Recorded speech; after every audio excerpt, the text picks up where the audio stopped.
ఆకాశమైన సింహాసనం, ఆకాశ మహాకాశములు పట్టజాన్నటువంటి ఆ మహోన్నతుడైనటువంటి సర్వశక్తుడైనటువంటి దేవుడు ఏం చేస్తాడు తెలుసా? మానవులను పాపముల నుంచి విమోచించటానికి మానవ శరీరాన్ని ధరించి రక్తమాంసములు కలిగిన వాడుగా, దీనాతి దీనుడుగా అనగా ఈ లోకానికి ఆయన తన్ను తాను తగ్గించుకుని అనగా ఈ లోకానికి మానవ శరీరముతో ఈ లోకానికి వచ్చాడు. ఒక్కసారి ఆలోచించండి, ఎవరి లోకానికి అనగా మానవులను ప్రేమించినటువంటి అనగా సృష్టికర్తైన దేవుడు మనుషులను ప్రేమించి అనగా పాపములో ఉండి చనిపోయిన ప్రతి మనిషి నిత్య నరకానికి వెళ్ళిపోతాడు.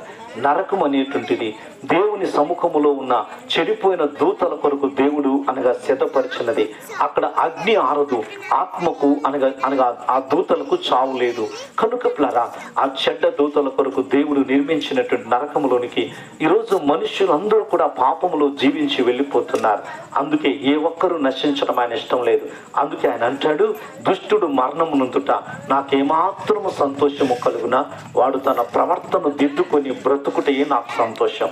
అంత చెడిపోయిన వాడైనా, ఎంత ఘోరమైన పాపములో జీవిస్తూ ఉన్నా ఎవ్వరూ నశించడము దేవునికి ఇష్టం లేదు. అందుకే